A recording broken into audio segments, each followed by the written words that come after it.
Olá, pais instruídos! Sejam bem-vindos a mais um episódio do Pod Pais.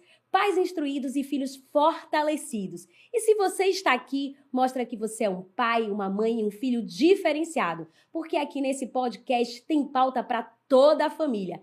Agradecemos a todos que nos acompanham desde os primeiros episódios. É uma honra ter vocês aqui com a gente. E para quem está chegando agora ou que vai assistir depois esse episódio, também seja muito bem-vindo. É uma grande alegria, um prazer ter todos vocês aqui conosco e instruir cada vez mais famílias, pais e responsáveis, levando o conhecimento para toda a família.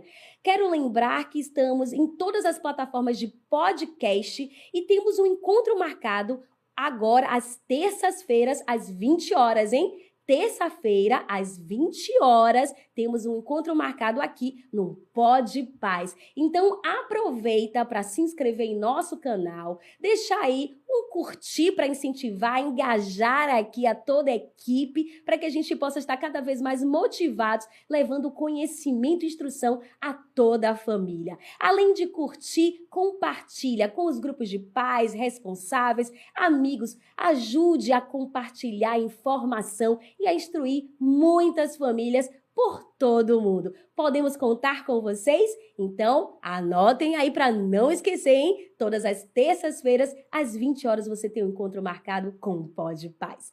Mas hoje nós vamos conversar sobre um assunto muito importante e que gera muitas dúvidas nas famílias, né?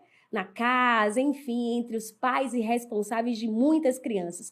Quando uma criança parece desmotivada ou desinteressada, será que é preguiça? Será que é uma dificuldade de aprendizagem? Você vive essa realidade na sua casa, no seu lar? Conta aí pra gente. Já procurou um especialista? Quais foram as orientações que você seguiu? Quais as estratégias que você utilizou? E, de fato, teve resultado? Essa é uma dúvida que permeia milhares de famílias. Será que, de fato, é preguiça ou dificuldade de aprendizagem? Como é que eu posso ajudar meu filho nesse processo? Como é que eu posso identificar e buscar a melhor orientação? Mas quem vai falar sobre esse assunto não sou eu. É ela, essa maravilhosa, essa convidada especial do Pod Pais, a Vânia Bastos. É uma especialista que tem aí muito conhecimento sobre essa pauta e vai dialogar aqui conosco, trazendo vários insights, várias informações para que vocês fiquem sempre instruídos. E aí eu quero falar um pouquinho aqui sobre esse currículo maravilhoso da nossa convidada, que vai nos ajudar a entender melhor e diferenciar esses comportamentos, identificando, inclusive, sinais de alerta. Olha aí, alerta vermelho, vamos procurar um especialista, vamos procurar uma ajuda. Olha, até aqui os pais podem orientar, podem ajudar e acolher os seus filhos. Então, Vânia, ela é psicopedagoga. Além disso, ela tem 12 anos de experiência nos segmentos de educação infantil, ensino fundamental e médio, com formação em pedagogia e especializações em psicopedagogia, neuroeducação, educação inclusiva e TEA, além de atuar diretamente com intervenções personalizadas em escolas e famílias. Uau! Gente, que currículo maravilhoso! Vocês acham o quê? A gente traz aqui convidados, gente, assim, incríveis, de alta relevância, que tem, de fato, conhecimento com propriedade para trazer conhecimento para a sua família. E hoje não poderia ser diferente com essa maravilhosa Vânia Bastos. Seja muito bem-vinda, fique à vontade, porque esse espaço também é seu. Obrigada, Ana. Boa noite. Boa noite. Estou muito feliz de estar aqui junto com vocês, compartilhando conhecimento. E acredito que será um encontro inesquecível para todos nós. Já está sendo.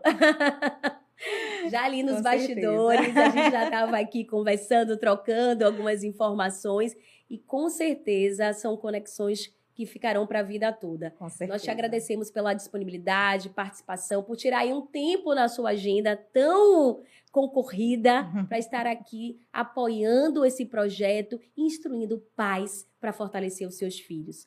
Mas, Vânia, conta aí um pouquinho do seu do seu currículo, tem alguma coisa que eu não contei, que é interessante que os pais que estejam aqui nos acompanhando possam, de fato, conhecê-la um pouco mais e entender, de fato, que você tem conhecimento para falar desse tema.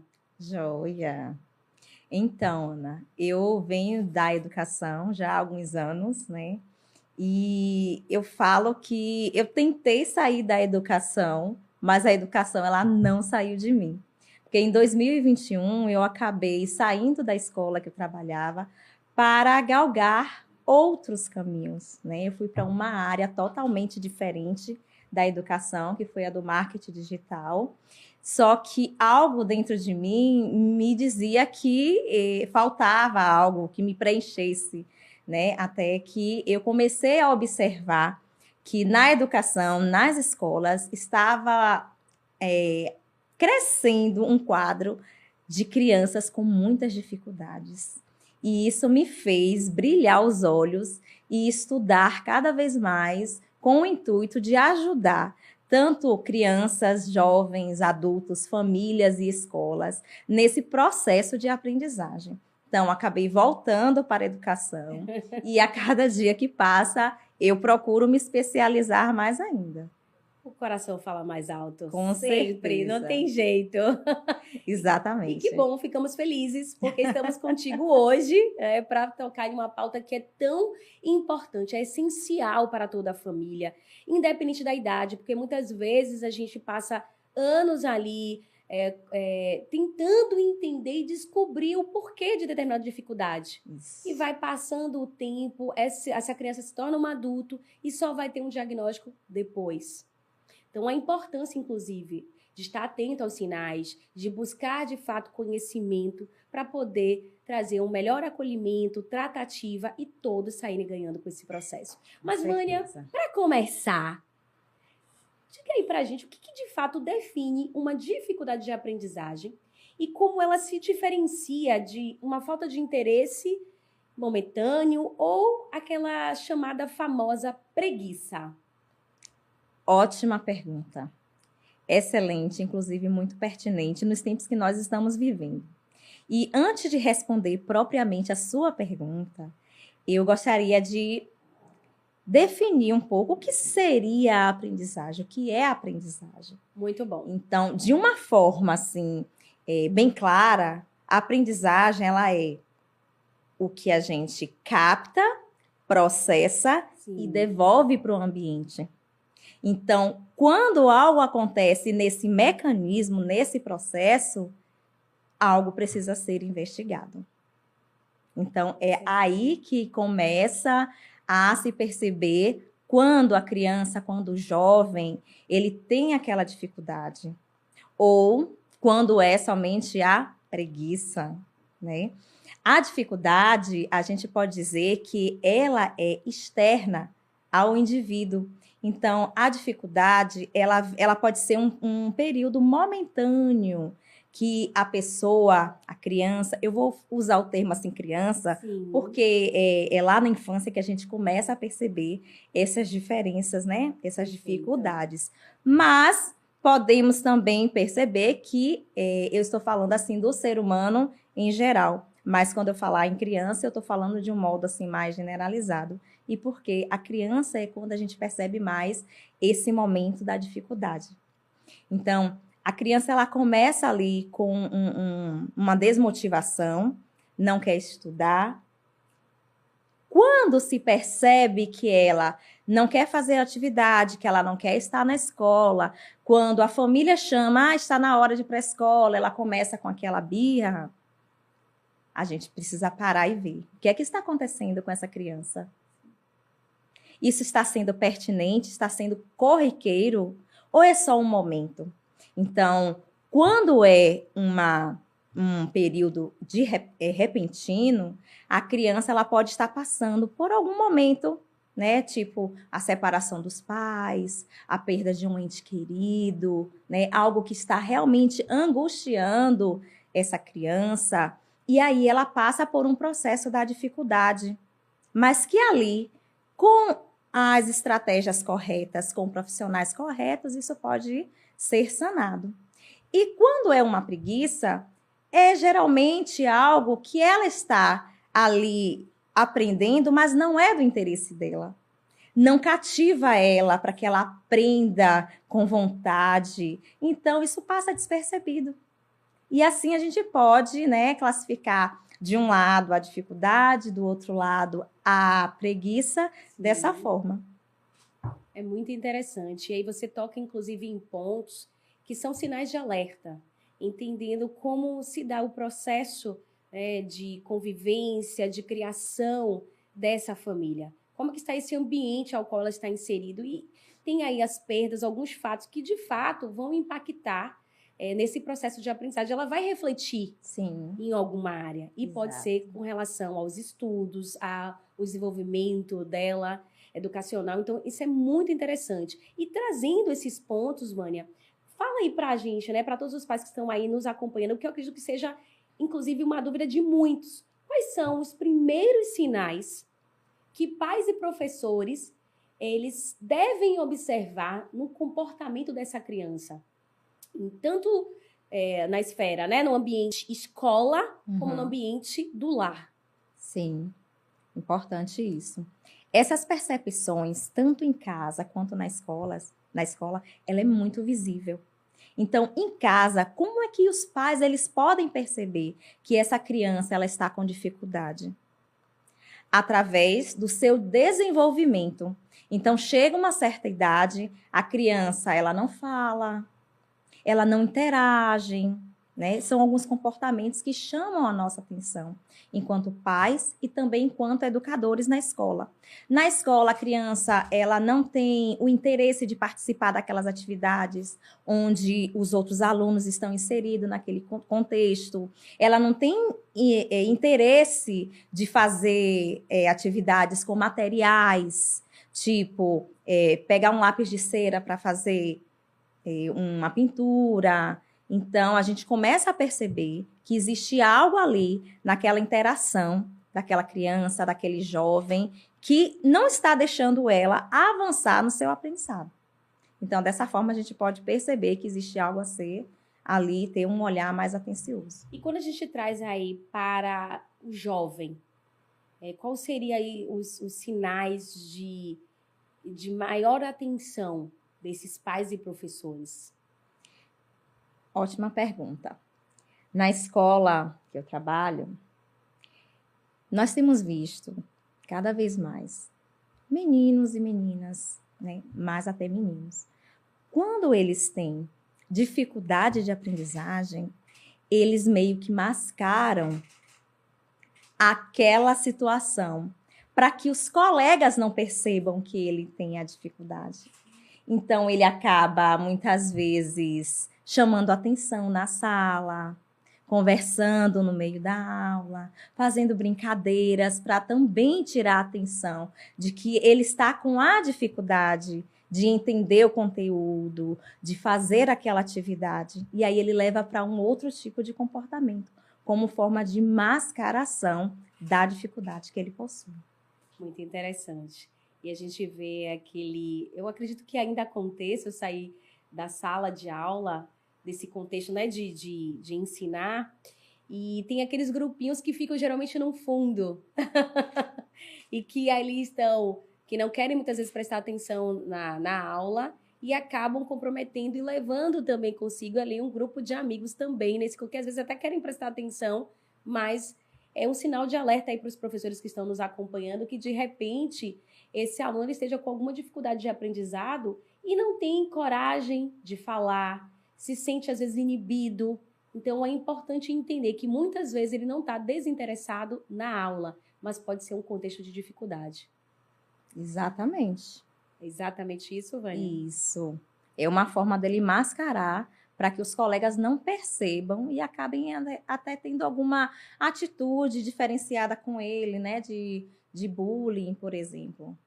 E além das questões cognitivas, as dificuldades de aprendizagem podem afetar a autoestima dessa criança, desse adolescente? Com certeza. Isso é um fato importantíssimo a ser analisado. Porque o jovem, principalmente, quando ele está naquele momento de baixa autoestima, né? Ele não tem, às vezes, levando para o contexto da família, a família não tem esse olhar cuidadoso com esse filho, com esse jovem que está inserido na família, isso acaba, com certeza, interferindo nesse processo dele. Inclusive, já tive contatos, né, com alunos de relatarem que não tem vontade de se cuidar, né? Procura, às vezes, demonstrar essa falta de cuidado da família e não tem ninguém que olhe para eles. E acaba que interfere na escola. Muitas situações que as escolas estão vivenciando hoje, seja de baixa autoestima, seja de outros contextos, percebemos que vem muito da família. Então, sim, interfere. E como os professores, os pais podem perceber esse impacto emocional? Temos visto muitas situações de choro repentino, de meninos e meninas apáticos, de meninos e meninas que estão ali no contexto da sala de aula, porém a mente não está. Está em um outro isso. Ele está em um outro lugar, fisicamente na escola, mas a cabeça em outro lugar. E aí até eles conversam comigo.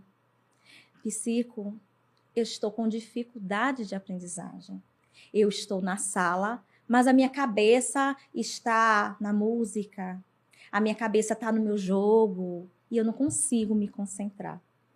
E através da fala que eles me trazem, aí a gente vai desenvolver ali uma conversa, né? Eu preciso ganhar a confiança desses alunos e através dessa confiança, eles acabam relatando por que eles estão ali daquele jeito. Aí eu posso ali perceber o que está causando aquela angústia, aquelas dificuldades daquele aluno. E mais tarde eu chamo a família para conversar, porque precisamos muito da ajuda da família. Com certeza. E algo que você tocou, que é muito importante, eu diria essencial, até mesmo no objetivo e na missão do Pod Paz, é esse tripé, que está aliado, inclusive, com o propósito do Clube de Exatas, que o Pod Paz, para quem não conhece e está vindo pela primeira vez, é uma iniciativa do Clube de Exatas, Vânia, que é um cursinho preparatório que prepara aí a criança, o pré-adolescente para ingressar no colégio militar, aquele adolescente que está se preparando para realizar um Enem, precisa também aí se preparar para o vestibular, então pode contar com o auxílio do Clube de Exatas. Então, para quem está nos assistindo ou que vai assistir depois desse episódio, você pode saber um pouco mais sobre o Clube de Exatas no Instagram, tá? Inclusive no próprio canal do YouTube. E se tiver interesse, pode procurar aí a equipe para ter esse suporte junto ao seu filho e com certeza eles estarem aí galgando e tendo muito sucesso na carreira acadêmica.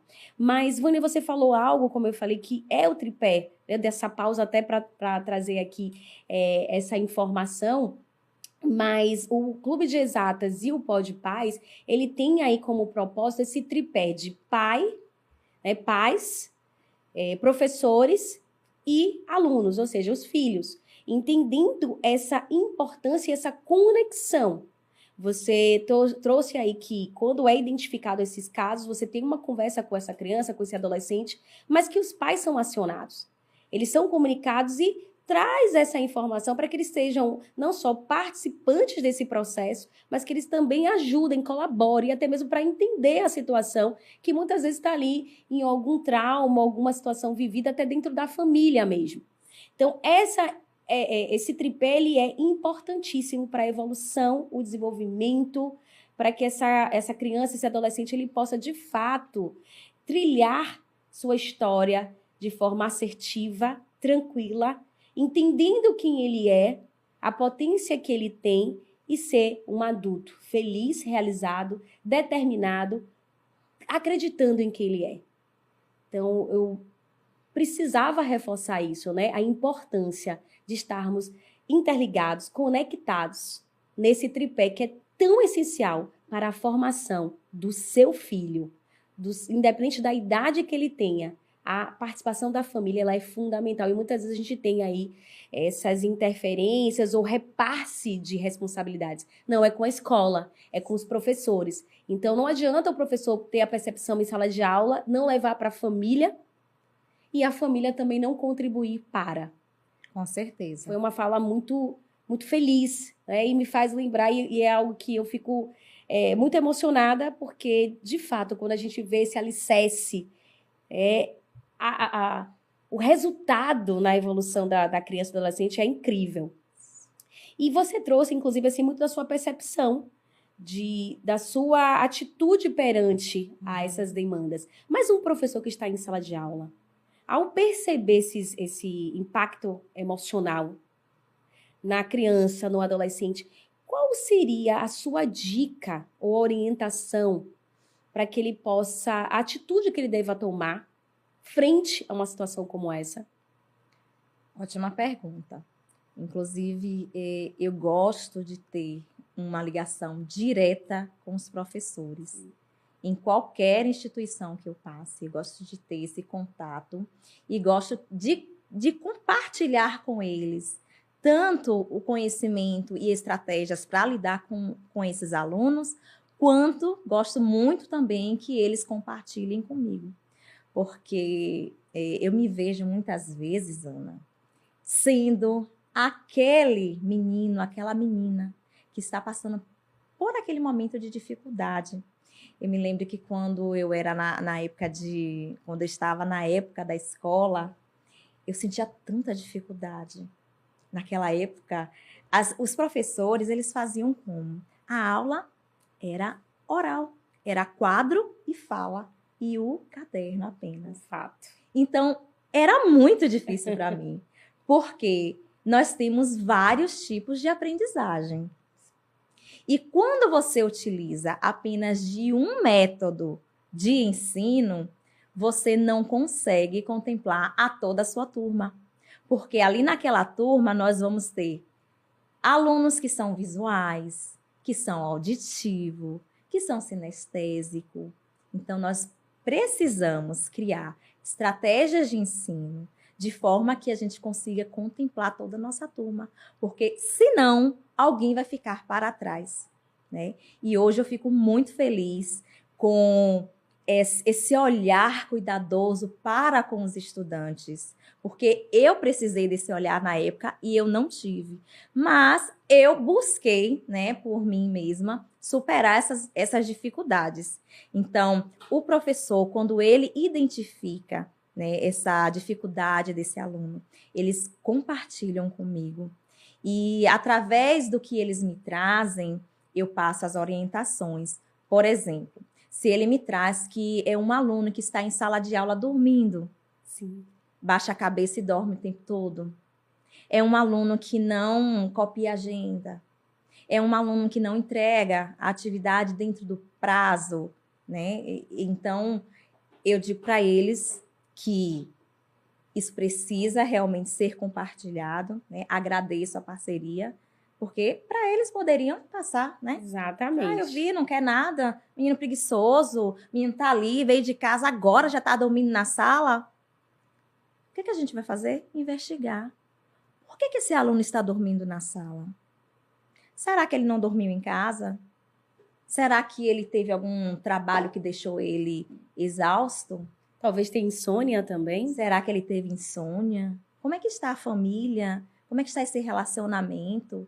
Ele está se alimentando? Então, existe algo por trás daquele comportamento. E é muito fácil a gente somente julgar. Poxa, o aluno Joãozinho é muito preguiçoso, não quer fazer nada. Então, eu sempre acolho, né, essas falas e eu sempre busco fazer a investigação. Por que esse menino e essa menina estão tendo esse comportamento? Então, a gente chama para uma conversa. Ali, junto com o aluno, eu busco compreender as necessidades que ele tem, os comportamentos que ele está tendo. Dou algumas dicas para ele seguir uma rotina de estudos. falo sobre o tempo de tela, pergunto como está o seu tempo de tela, né? Que é uma coisa também que vem preocupando bastante. Eles me falam o tempo de tela e aí eu dou algumas dicas em relação à fala deles. Então, é assim, um atendimento bem personalizado e, com certeza, em parceria com esses professores, sempre passando essas estratégias. E interessante porque você falou sobre o uso, né, excessivo de telas. Então, é uma dúvida, inclusive, e é algo muito comum para essa geração, para esse momento que a gente está vivenciando. O uso excessivo de telas, ele pode atrapalhar no processo de aprendizagem ou até mesmo mascarar, como você trouxe aí muito bem, os sinais dessa dificuldade. E como perceber e entender? Porque muitas vezes não. Hoje a gente usa as novas tecnologias, a gente vai precisar usar telas, mas o excesso, quando é que eu consigo e posso ter ali um sinal de alerta de que está atrapalhando o processo de aprendizagem do meu filho, por exemplo? Excelente pergunta. As telas, elas têm trazido prejuízos enormes para os nossos alunos, em geral. As crianças e os adolescentes, eles estão numa era em que tudo é muito fácil. É só um toque na tela e tudo aparece para eles. É como se fosse um passe de mágica, não é verdade? Então, assim, a tela, eles entram para ver uma coisa, como nós todos. Daí a pouco a gente já viu outra coisa mais interessante. Vamos para um outro post, vamos para uma outra rede social. E a gente acaba entrando num círculo vicioso. Quando a gente percebe, já temos ali horas. 2, 3, 4, são várias horas. Várias Quem horas. não? Quem não, né? Então a gente precisa realmente estar de olho nessas crianças, nesses jovens, principalmente porque eles estão nessa parte de estudos, de aprendizagem, e a tela realmente veio para facilitar, mas, de um outro lado, nós temos a parte negativa. Sim. Então, eu tenho atendido vários pais com essa queixa de que eles não conseguem controlar o uso de telas do filho. Ô, Vânia, eu saio de manhã e eu só chego à noite. E o meu filho fica só em casa. E aí, mesmo que eu fale que não é para ficar muito tempo na tela, ele acaba ficando, que eu sei. E aí vem para a escola atrasado. Chega em casa, não faz as atividades. Passa a noite, às vezes, jogando no celular ou vendo vídeos. E eu não sei o que fazer. Então, nós chegamos a esse ponto.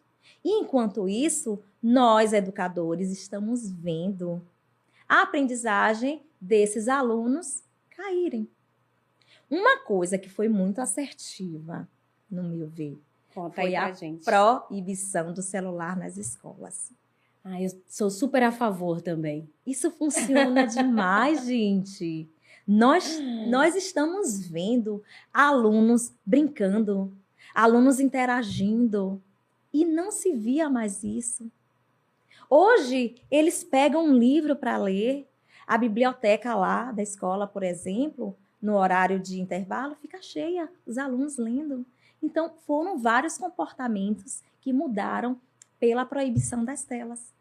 Então, sim, as telas trazem prejuízos cognitivos, comportamentais, sim, para esses jovens e essas crianças.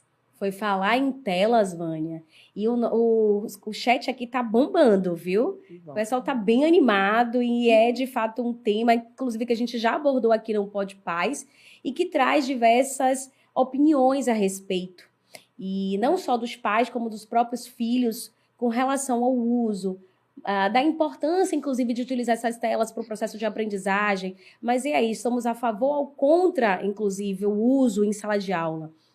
Eu acabei até manifestando aqui minha opinião, não fui imparcial, mas até mesmo um reflexo de quem trabalha com educação, entendendo, nós não somos contra, mas, de fato, buscando ali o melhor horário, o melhor momento, e não quer dizer que as instituições não possam utilizar no momento que, de fato, a metodologia exija essa utilização.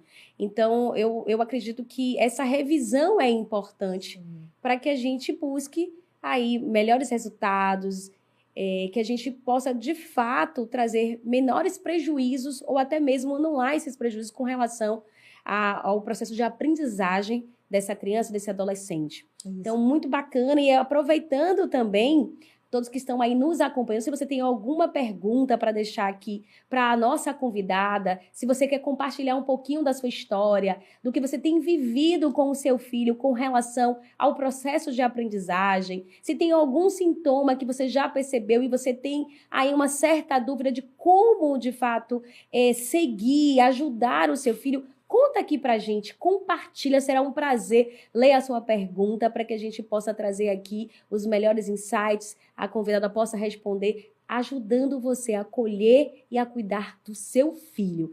Mas, Vânia, tem assim eu tenho uma dúvida, na verdade, muito interessante, que é com relação à idade. Existe uma idade específica ou uma faixa etária que comece, de fato, a se manifestar com mais clareza essa dificuldade de aprendizagem? Ou isso independe, né? De acordo, na verdade, ao indivíduo. Cada um vai manifestar no seu momento, de acordo ali ao seu processo. Joia. Essa pergunta também muito pertinente, porque quanto antes essas dificuldades elas forem observadas, melhor. Existe uma fala no senso comum que diz assim: tudo no tempo de Deus.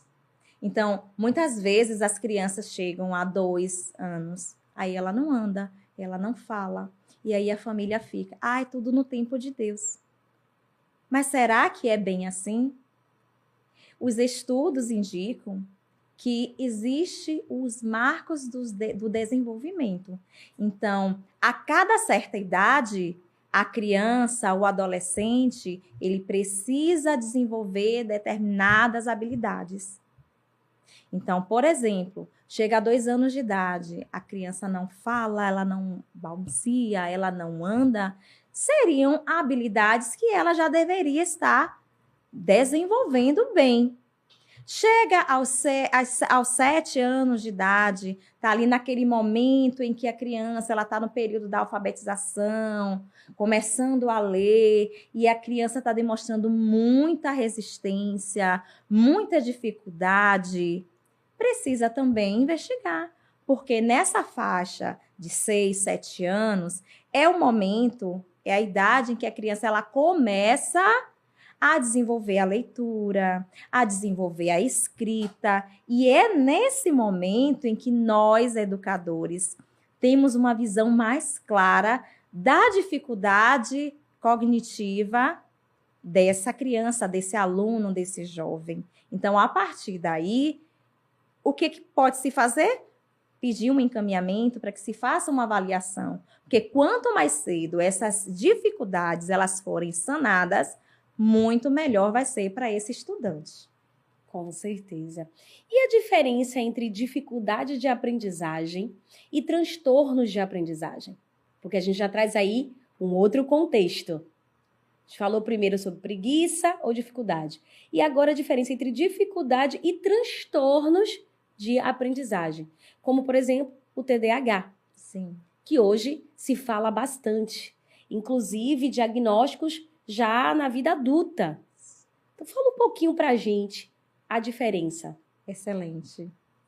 Olha só, nós só recapitulando, né? Nós falamos da preguiça, falamos da dificuldade, que ela pode ser momentânea e que é externa ao indivíduo. Sim. Então, para diferenciar, eu trago para vocês, que o transtorno, ele se diferencia porque o transtorno, ele é interno. A criança já nasce com um transtorno. Mesmo que ela só venha apresentar os sintomas depois de alguns anos, mas ela já nasce com esse transtorno. E não é uma coisa passageira. É uma coisa que esse indivíduo ele vai levar para a vida toda. Mas com o acompanhamento correto dos profissionais da área e também com as terapias, com as estratégias corretas, é muito mais fácil para quem tem os transtornos conseguir superar essas barreiras. E qual, eu não diria assim, diferença apenas, mas como a gente consegue identificar? Eu acredito que muitos também aqui querem saber um pouco mais, né? Dislexia, TDAH, tem o espectro de autismo. Isso. Como entender cada um deles? Como é que eles se diferenciam no dia a dia? Isso. Então, nós temos hoje visto nas escolas frequentemente crescido o número de crianças com transtornos. Então, o transtorno, ele é um fator neurobiológico. Já vem com a criança. E nas escolas, a gente começa a perceber o comportamento desses meninos, dessas meninas, dessas crianças, no contexto, principalmente da sala de aula. Então, muitas vezes a gente vê aquele menino que ele não para quieto, ele não senta, ele está sempre na mesa do colega, ele está sempre criando alguma situação, e lápis cai, e ele pega uma bola, e tudo para ele é mais interessante do que estar ali. Inclusive, eu atendi uma pessoa há um tempo que a família me trouxe que o filho, ele foi expulso da escola com 2 anos de idade. Com 2 anos? Com 2 anos de idade. E quando eu atendi essa família e eu trouxe algumas sinalizações, né, de sintomas que o TDAH ele provoca na criança, o pai disse, faz todo sentido. Meu filho foi expulso da escola com 2 anos de idade. Despreparo dessa instituição. Muito despreparo dessa instituição. Então, como era um menino que era muito ativo, não parava quieto, não rendia nas atividades escolares, em vez de procurar fazer uma avaliação sobre a situação desse aluno, foi mais fácil para a escola convidar a criança e a família a se retirar. Então, foi uma total falta de despreparo. De empatia, inclusive, com essa família. Inclusive, de acolhimento. Porque hoje eu digo que para lidar com a educação, a gente precisa, antes de tudo, de ser acolhedor. Sim. Quem tem um transtorno não faz aquela bagunça generalizada porque quer. Não está ali criando situações na sala de aula, muitas vezes, porque ele quer. Ele é impulsionado. Isso é um fator neurobiológico. Então, isso existe. Acontece aí o quê? Os neurotransmissores que estão agindo ali sobre aquela criança e causam as situações químicas no cérebro dela e ela é impulsionada a fazer determinadas ações. Então, o TDAH é aquele menino inquieto, é aquele menino que está sempre falante o tempo todo, ele está ali atrapalhando a aula, ele está sempre se envolvendo em confusão.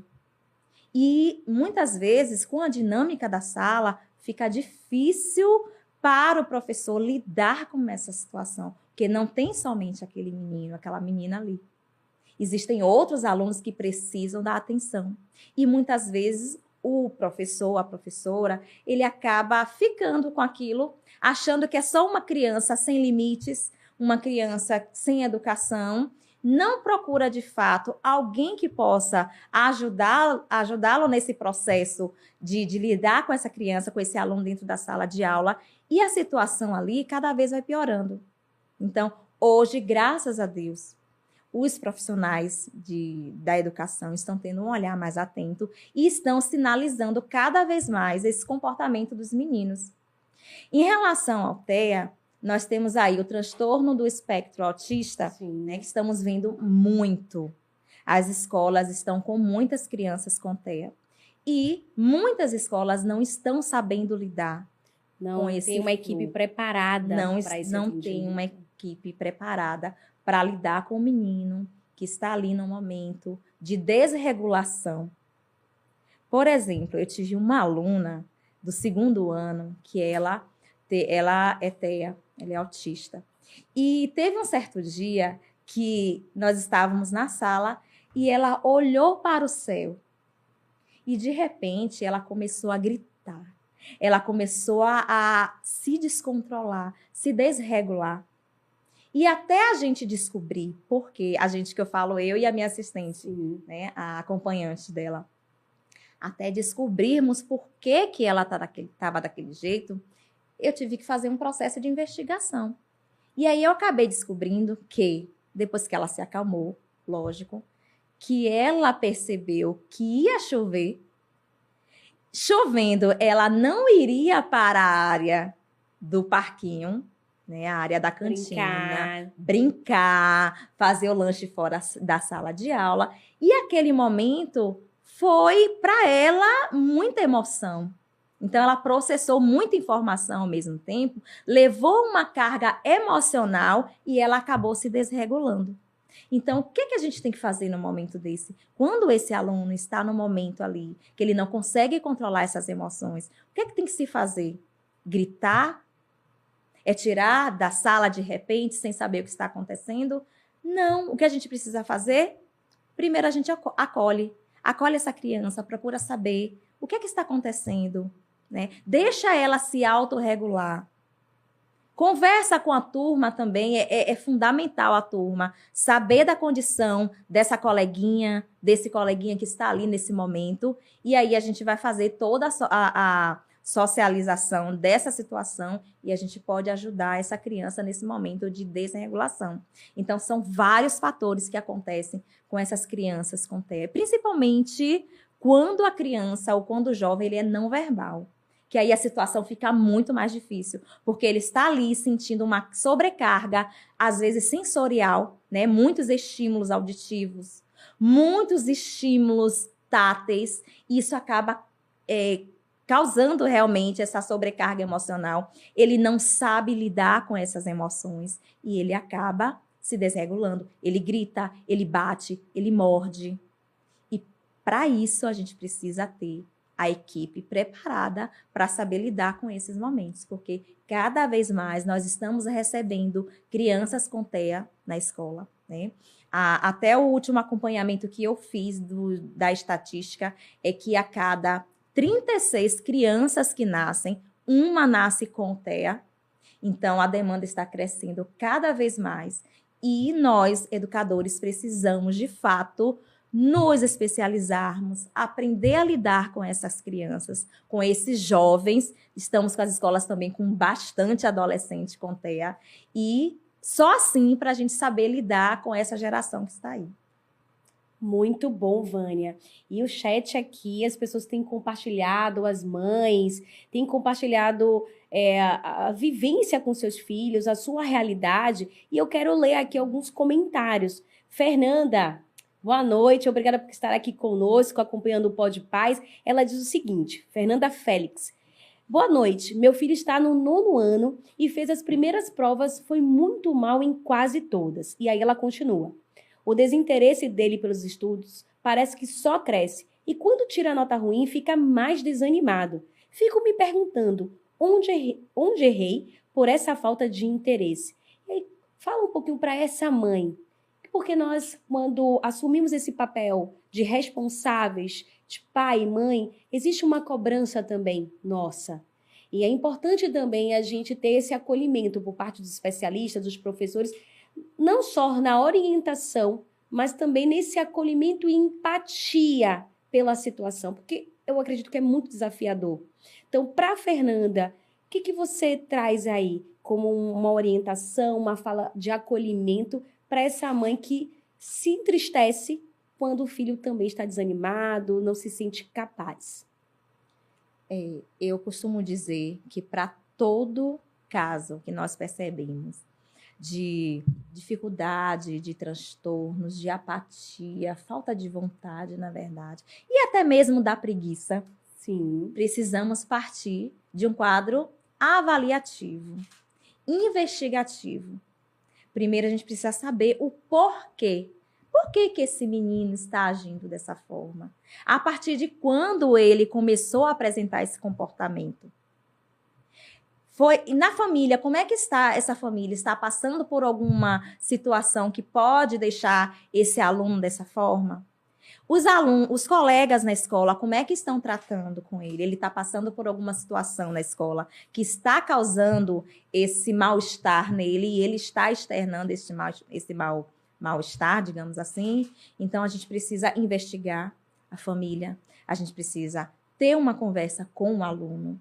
E caso não seja resolvido essa apatia dele em relação aos estudos, a gente precisa buscar um profissional, né? Só o profissional vai fazer uma investigação mais detalhada e mais assertiva para poder ajudar esse aluno com tanta dificuldade e com tanto desinteresse.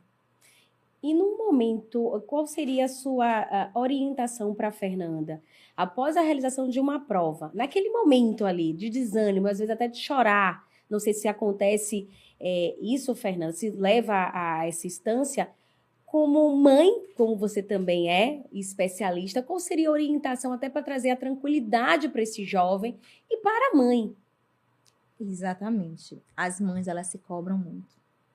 Quando o filho não vai bem em alguma área, né, eu vou me colocar como mãe também, porque eu passo por esse processo. Então, a gente acaba trazendo essa responsabilidade para nós. Mas a gente também precisa saber que a gente sempre dá o nosso melhor. E nem tudo vai ser culpa nossa.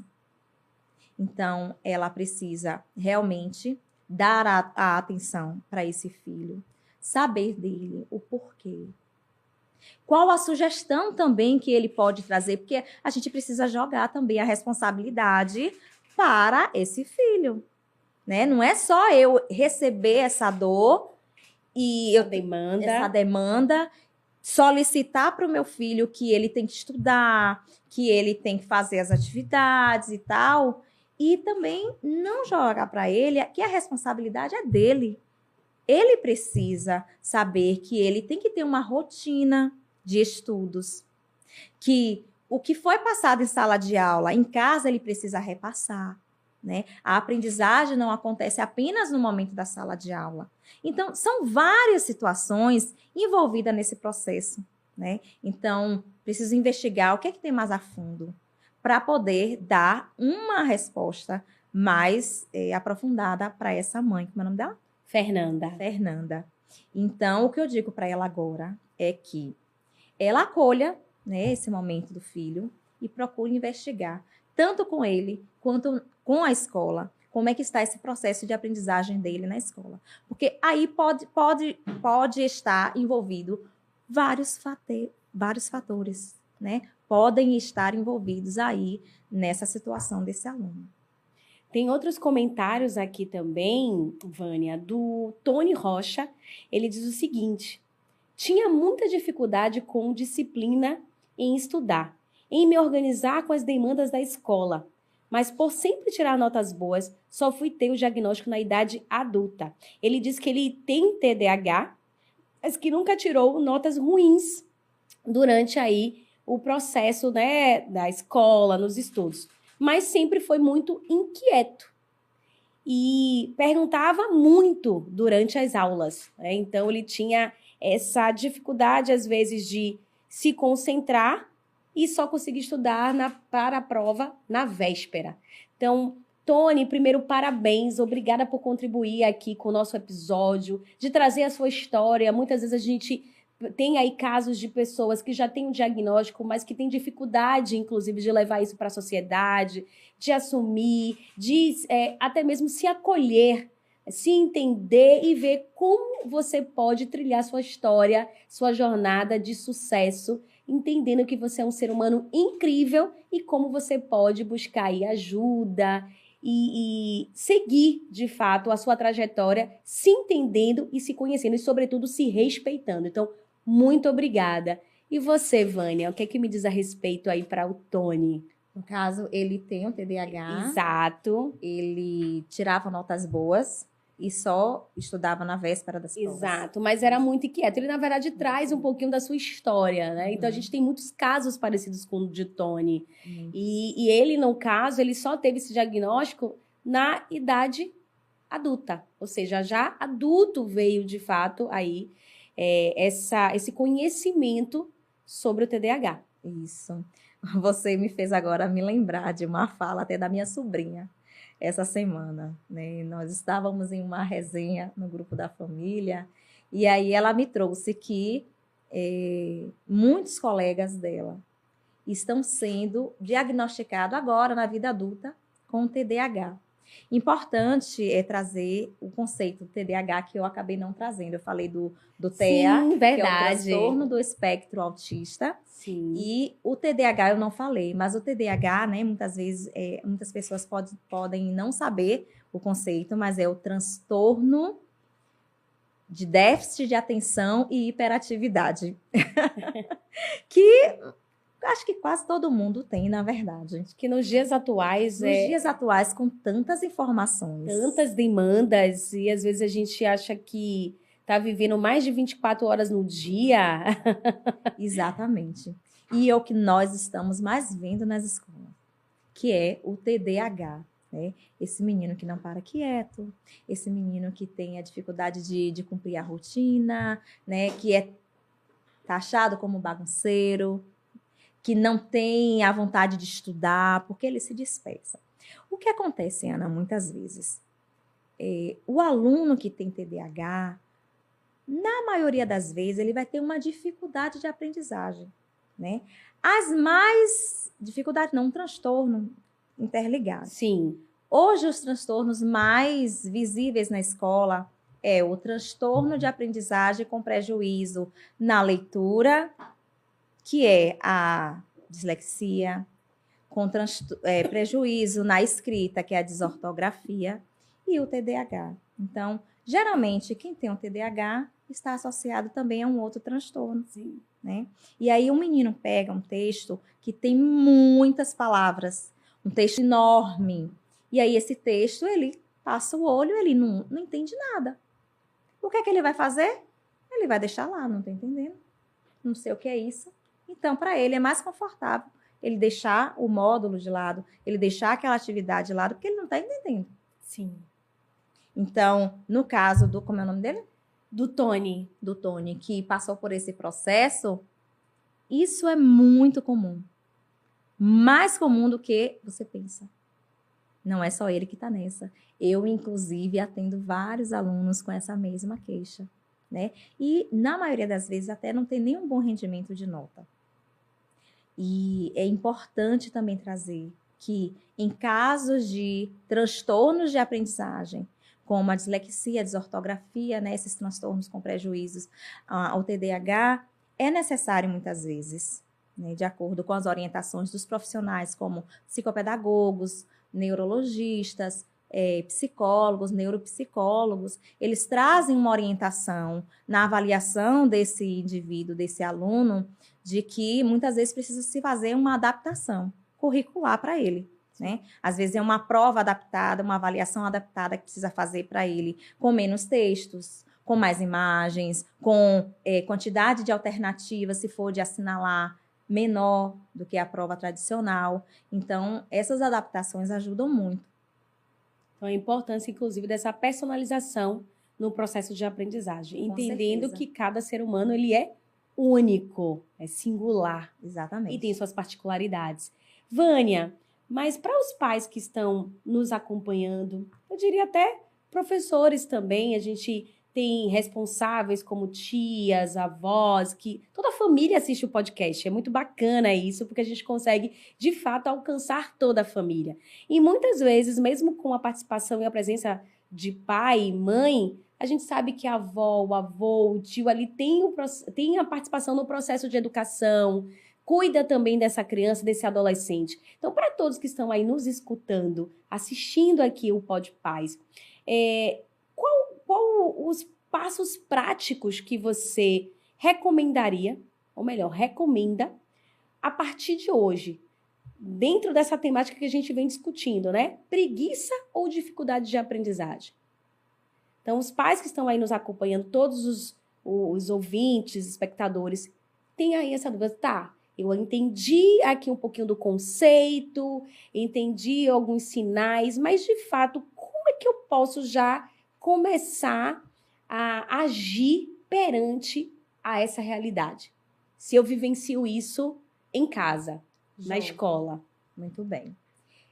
Quando a família ela tem a percepção dessa dificuldade, dessa apatia desse menino, dessa menina em relação à aprendizagem, ela precisa buscar apoio com a escola também, né? Essa parceria de escola e família é fundamental no processo de aprendizagem desses alunos. E quando a família ou quando a escola, ela de uma certa forma não consegue contemplar essa aprendizagem, é necessário que seja feita uma investigação. Para se tratar de dificuldade de aprendizagem, de transtorno de aprendizagem, tem que ser individualizado. Então, se a escola, se a família não está dando conta, com certeza, esse aluno ele vai precisar de um atendimento, de uma terapia, né, se for dificuldade na fala, às vezes, um fono. Se for dificuldade de aprendizagem, vai precisar passar pelo psicopedagogo, né? Se for comportamental, entra aí o psicólogo e o neuro que vai fazer, né, o laudo aí desse menino. Então, é uma parceria que tem que ser muito forte. É família, é escola e são profissionais de apoio que vão dar o segmento para esse aluno. Maravilha! Dicas de livros ou até mesmo atividades que os pais podem realizar em casa ou aqueles que querem se aprofundar nesse assunto. Quais são as dicas que você tem aí para os nossos pais instruídos? Joia! Então, uma dica de livro, se for para a criança, por exemplo, é O Cérebro da Criança. Maravilhoso esse livro. É um livro muito bom, né? Traz ali estratégias práticas para entender o comportamento das crianças, essas dificuldades também. E como forma de atividades, nós temos uma gama muito grande que ajuda no desenvolvimento cognitivo das crianças e dos jovens. Então, podemos utilizar aí, se for criança, atividades como pintura, como colagem, como recorte, tesoura, quebra-cabeça. Maravilha. Blocos de montar. São muito eficientes para trabalhar o cérebro. Porque o que acontece? O cérebro, ele precisa ser trabalhado. O cérebro, para trabalhar, ele precisa gastar energia. E o que o cérebro não quer é gastar energia. Então, quanto mais nós ficamos parados, sem exercitar o nosso cérebro, é como o nosso corpo como um todo. Mas o cérebro, quando ele não é exercitado, ele acaba ficando naquele modo ali offline, né? Naquela zona de conforto. E o que é de dificuldade vai continuar sendo dificuldade. Pode até aumentar. E com certeza vai aumentar. Com certeza. Porque o aluno que precisa desse estímulo para que ele consiga avançar na sua aprendizagem, ele vai precisar exercitar o seu cérebro. E é o que acontece nas terapias. Né? Nas terapias são feitas estratégias, intervenções de forma que esse cérebro ele seja ativo, ele supere as barreiras e ele consiga cada vez mais avançar, né, no seu cognitivo. Então, são várias atividades que pode ser feita tanto com crianças quanto com jovens, inclusive com os adultos. Temos aí o quebra-cabeça, temos as palavras cruzadas, os idosos principalmente, né, que a gente não pode deixar de lado. Quando se fala de aprendizagem, a gente aprende a vida inteira. Não é só quando a gente é criança, só quando é adolescente. A gente está em constante aprendizado na vida toda.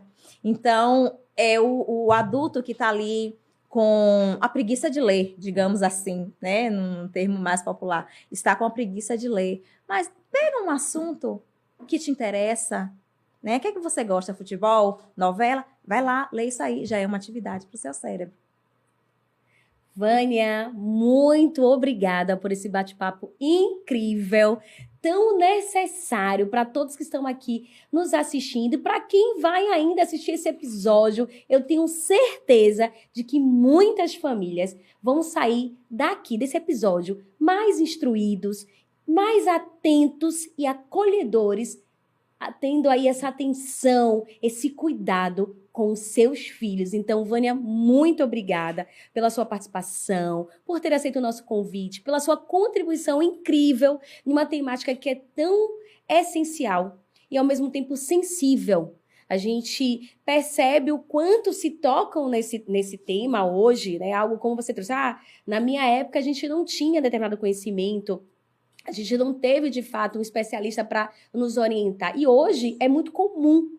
Mas mesmo diante disso, a gente sente ainda que é um tema muito sensível, que muitas famílias não tocam, evitam, não aceitam, e isso só colabora para a dificuldade aumentar, para que esse jovem, para que essa criança ela não venha evoluir, e ter muitas vezes o diagnóstico cedo, para que ele possa ser tratado. E, inclusive, muitas instituições que ainda não têm profissionais especializados para trabalhar, inclusive, a inclusão. Então, muito obrigada. É uma pauta que a gente faria aqui vários outros episódios. Tenho certeza que você voltará. Com certeza voltarei. Então, mais uma vez, obrigada mesmo. Parabéns pelo trabalho incrível que você desenvolve. Obrigada. É uma honra, eu acredito, para todas as famílias que tenham contato com você, os alunos, os jovens, porque, com certeza, tem aí uma profissional especializada, mas, sobretudo, que tem o lado humano. Sim. Para acolher esse jovem, essa criança que chega até você, ajudando essas famílias a buscarem soluções e o melhor caminho para cuidar e acolher os seus filhos. Então, muito obrigada. Eu que agradeço. E aí, me conta o que vocês acharam desse episódio. Conta para mim, conta aí para nós, né, nos comentários, o que mais te interessou nesse episódio? O que você quer saber sobre esse assunto que a gente ainda não falou? Quais são os outros temas que você deseja ouvir aqui no Pode Paz? Deixa nos seus comentários, a gente vai ter o maior prazer de trazer especialistas, esses temas, para a gente abordar aqui nos nossos episódios e trazer mais instrução para você e para toda a família. Então, coloca aí. O que mais te ajudou? O que você aprendeu? E o que você vai levar para a sua vida e no processo com o seu filho? Deixa nos comentários e compartilha esse episódio com toda a família, com os grupos de amigos, do prédio, da escola, grupos de pais e responsáveis. Ajude o Pode Paz a instruir o maior número de famílias em todo o Brasil, em todo o mundo. Contamos com vocês. Curtam aí o nosso episódio, já se inscrevam em nosso canal para não perder nenhuma terça, na verdade, o Pode Paz. Nos encontramos no próximo episódio. Deixa aí também as hashtags Pode Paz, vem se instruir com a gente, pais instruídos e filhos fortalecidos. Até a próxima!